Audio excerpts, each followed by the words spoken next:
So, hey guys, what's up? It's me, Kevin, back again. And thank you for showing love and support on my first ever beat tutorial. I know the views are a little low, but I'm really grateful for, people who actually watched and commented on my videos, showed me love, showed me appreciation. I'm really grateful for y'all. So, for this tutorial, actually, I'll be making a Pluggnb beat inspired by GLOKK40SPAZZ. So GLOKK40SPAZZ is again a really talented underground rapper. He mostly raps on Pluggnb beats and a lot of like trap beats and stuff. So to describe you in short, Pluggnb beats, I would say Pluggnb beats are a mixture of the early Plugg beats and R&B. So that's how you get the name Pluggnb. So Plugg and R&B. If you combine them, then it's Pluggnb. So in Pluggnb, the drums are basically from the Plugg subgenre of hip hop, and the melodies are from R&B. So you can actually hear those influences. So for this particular tutorial, I'll be targeting that. So let's hop into it. So I made this beat at 145 BPM, and if you would see the key is at G sharp minor. Yes. Starting with our first ever sound that I used in this beat. It is a electric piano and its name is ambient piano. So I'll play you the sound real quick.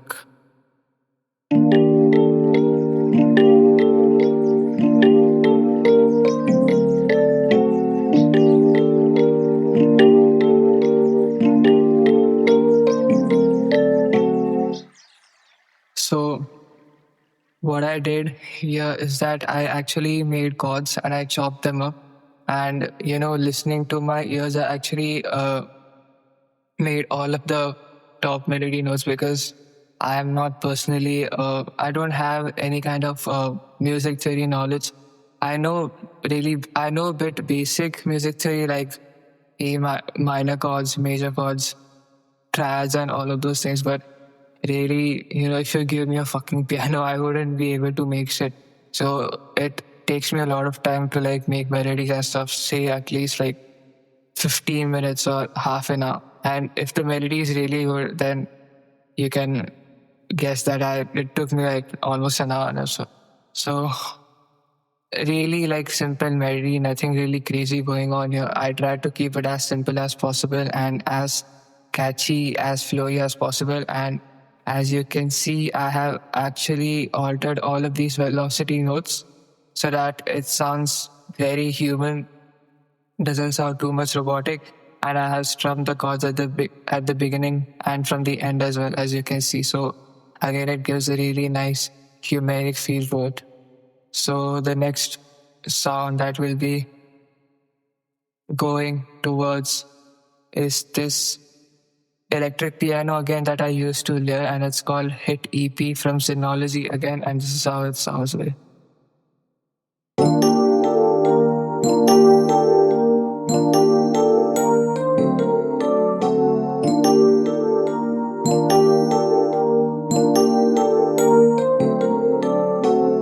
Yeah, so what I basically did in this is that I copied the MIDI from the previous melody, copy pasted it so that I can use it as a layer melody, and I kept the velocities as it is. I kept the start of the notes as it is, end of the notes as it is, so that it can strum in a very humanized way. So yeah, that was my layering melody. And next I'll be going through is this. This is a bell from Synology again. It's called as Music Box. I'll play you the sound.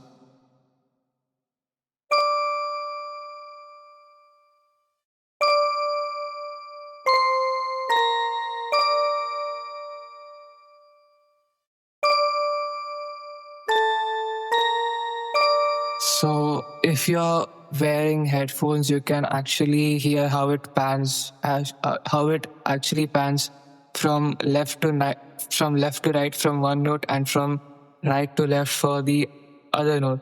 So I really like that thing. That's why I added this sound in my melody. Next melody is actually a guitar. Yeah, this is a guitar. And this is from Synology again. It is called ST guitar. This is the same preset that I used in my last video for the destroy only beat breakdown. And this is how it sounds like.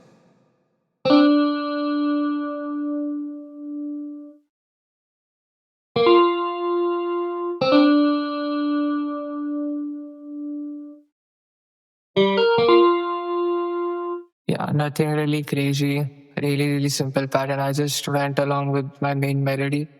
And next melody that I'll be showing y'all is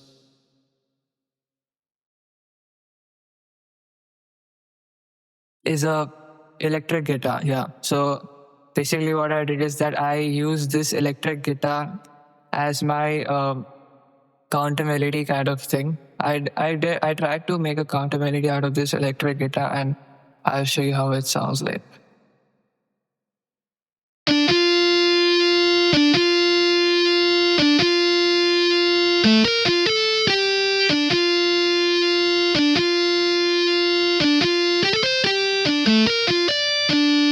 Yeah, man, that's really nothing crazy again. My source of actually making beats is that if you don't know music theory, it's all right. I mean, I feel like music theory really adds an edge to your production because it actually makes your workflow go really easy. But if you don't know music theory, then it's really all right. You know, there's nothing really much to worry about.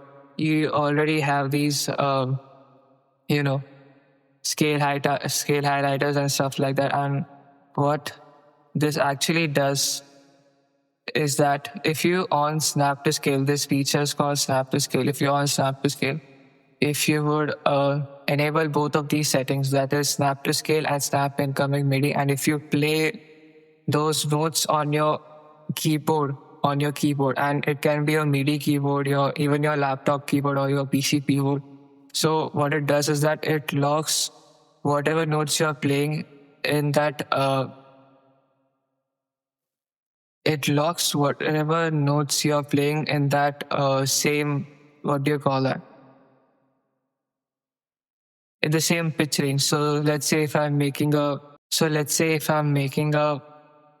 beat at, D minor. So what it will do, snap to scale, is that it will lock all of the notes that I'm playing on my keyboard to D minor so that I won't fumble on my music theory and my notes won't go here and there on the piano and it won't sound trash out of key especially. So yeah, that's the main source. So the second last sound that I'd like to show y'all is this string from Xenology. Again, it's called AX60 string, and this is how it sounds like.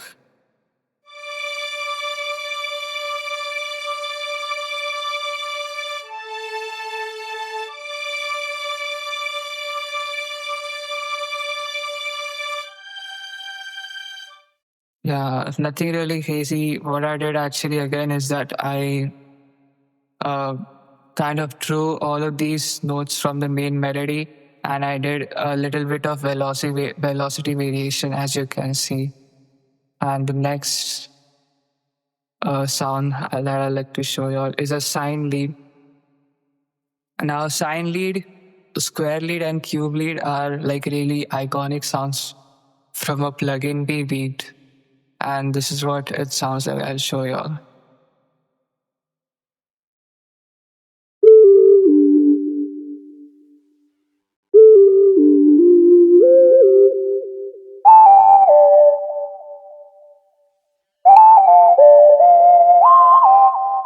Yeah, so what I did is that I made these notes around C5 and C6 and copy pasted the same notes on the side and I took them an octave up.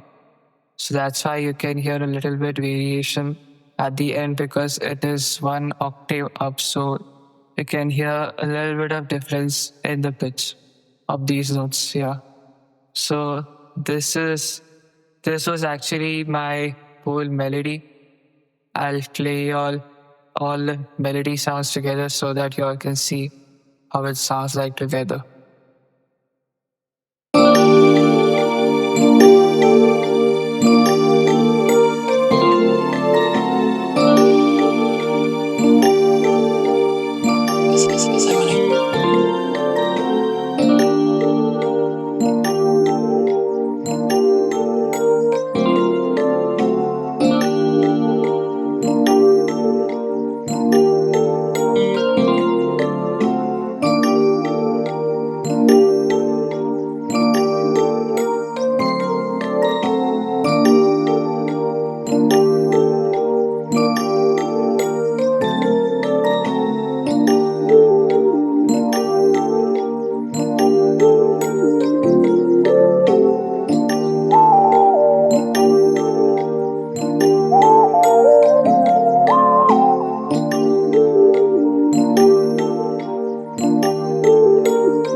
Yeah, that is how the entire melody sounds like together. Nothing really crazy. I feel like to make these kind of beats, users need to have a little bit of music theory and a lot of knowledge on sound selection. So that sound selection really gives you that edge that every producer wants to have in every producer wants to have on his or her catalog of beats and placements. So this is what my entire melody sounds like. I'll play the drum sounds one by another together now to show you guys how it sounds like. Yeah, so the first drum sound is this 808 from 808 Kati, and this is how it sounds like, and this is the pattern.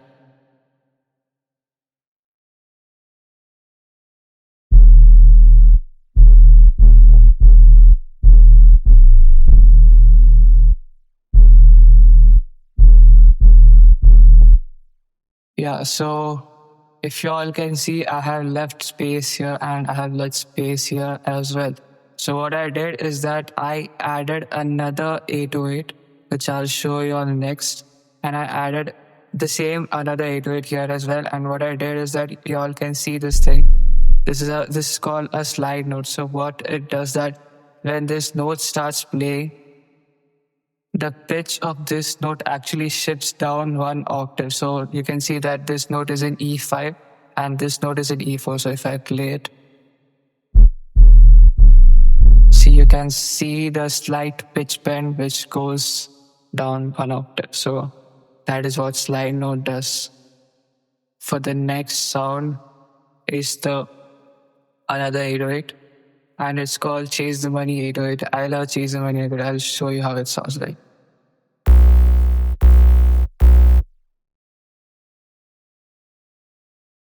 This is what the pattern sounds like.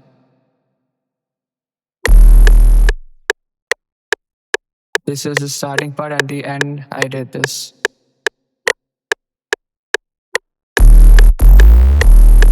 So as y'all can see, this is the second 808 that I added for variation.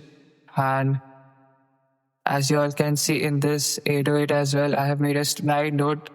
But in this slide note, what actually happens is that the pitch goes up an octave because the slide note is up an octave. So you can see we have a note E4 right here and E3 right here. So when I play this, so it goes through. So actually what it does is that the pitch bends up an octave. So you can hear it if you're wearing headphones or any kind of audio system. You can hear it very nicely. So these are my 808s. Yes. Next are these snaps. I use these snaps to replace the claps. I'll give you the pattern.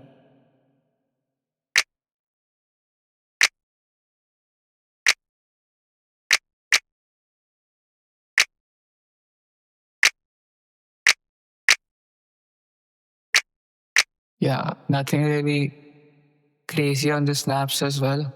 Really simple pattern. And these are my hi-hats. And this is what it sounds like. Yeah.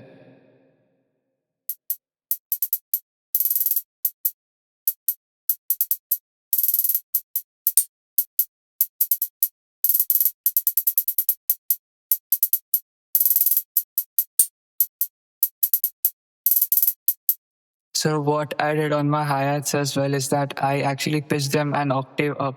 So if I would pitch them an octave down, wait, hold on. If I'd pitch them an octave down, this is how it will sound like.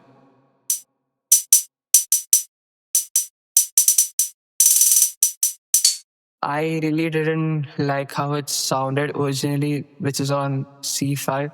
So I shifted it to an octave higher, and I really liked how it sounded, how it blended with the entire melody, the entire beat. So I kept it this way. So actually, starting your hi hats from the root note, which is usually C5, is a very conventional way of making trap beats, especially when you're laying down your hi-hats. Every producer does that. But the thing is that it is a conventional rule, so you can be really creative with it and add your own spice to it. So this is what I did. Nothing really special. Everyone can do this. So I have to, shift it an octave higher. So these are my hi-hats. Sorry, these are my hi-hats. And these are my percussions. This is a Z chant.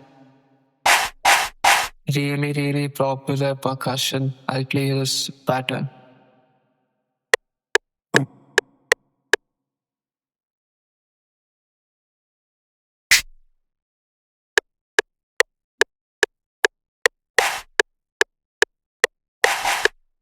That is how it sounds like. And next are these open hats.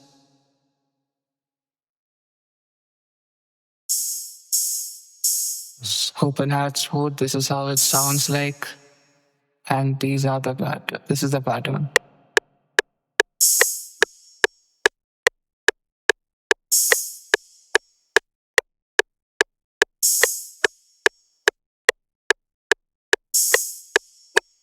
Yeah, nothing really crazy here as well. And for the last drum sound, we have a snare. This is called as poker. This is from Filthy and Lucratius drum kit, by the way. Shout out to Filthy, man. This is what the pattern sounds like.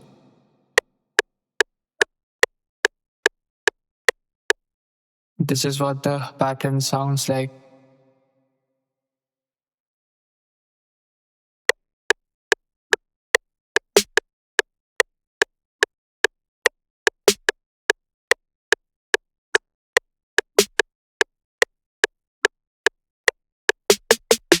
Yeah, so as you can see, I did a little snare roll just so that my beat could transition really well when I switch up different sounds throughout my beat. So that snare roll right here on the piano roll plays a really important role for that.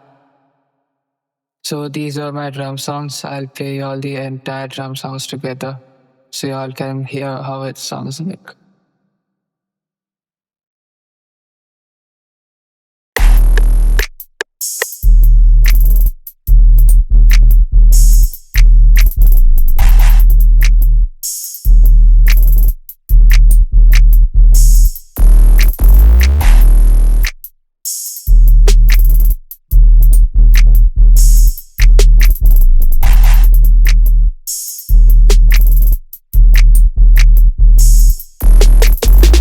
Yeah, man, that is how my drums sound like all together.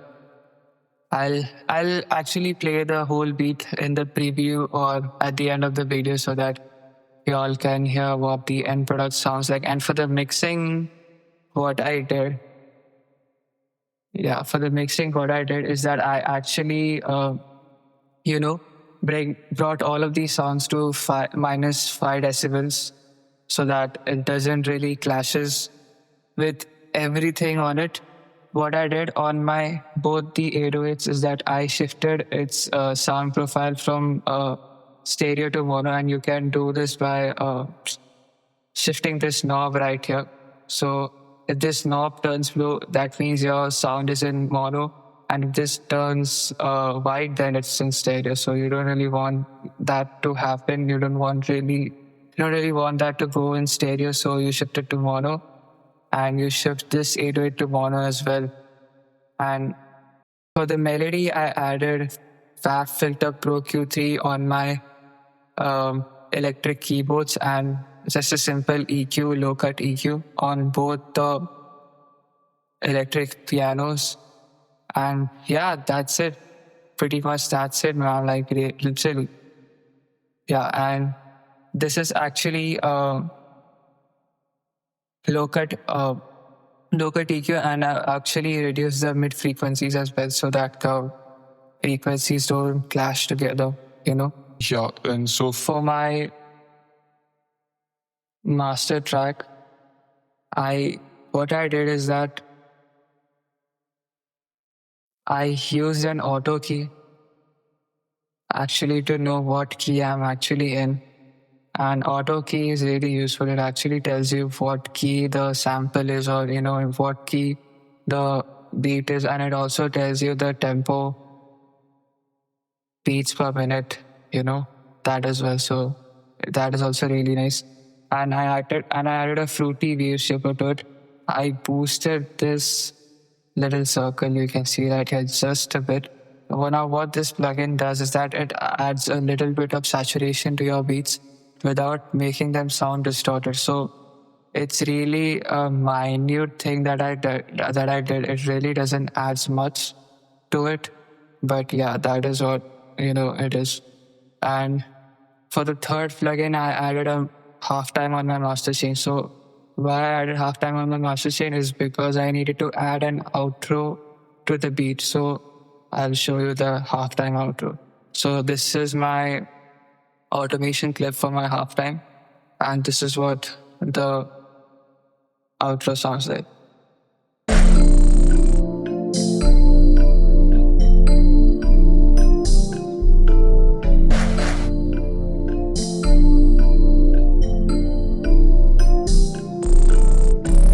Yeah, so as you can see, what halftime did is that it actually lowered the pitch, and it also lowered the speed of the melody. So it really gives you that laid back kind of outro feeling. So that is why I added halftime to it.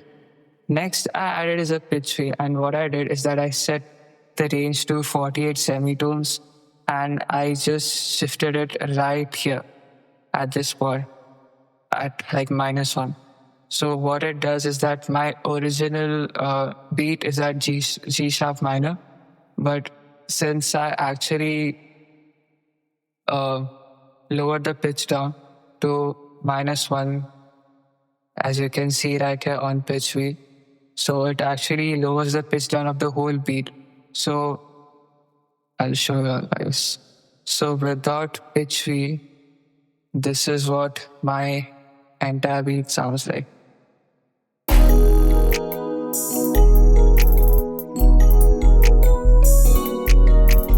Without the pitch feel, it also sounded nice to me anyways, but I wanted the beat to sound a bit nostalgic, sound a bit old.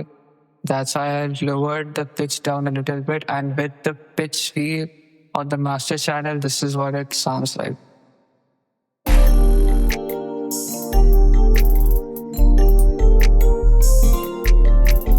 Yeah, the change is pretty noticeable. You can notice the change. And on the master track, what I did is that I added an EQ, and I cut this frequency at this low cut frequency at 20 hertz and this frequency at 20,000 hertz. Why I did this is a very common scientific logic, because a human ear can only hear sounds up to 20 hertz and 20,000 hertz. That's why I did this, because sound coming before 20 hertz and sound coming after 20 hertz is all unwanted frequencies, and you don't want them in your beats. What it does is that it makes your mix sound really muddy, really trash. That's why I cut all of these. So this was it, man. This was all for my master chain for this beat right here. And that's pretty much it, man. That is pretty much it. That is what I did in this entire beat. I hope you guys liked my video. I hope you guys I hope you guys are really liking the content that I make. Please leave down your suggestions in the comment box below and leave down your critiques as well, man. Let me know where I'm going wrong, where I should improve. I really try to get along with your suggestions. Thank you for sticking in. If you like my content, please like, share and subscribe. So take care, guys. Keep shining, keep gliding. Bye.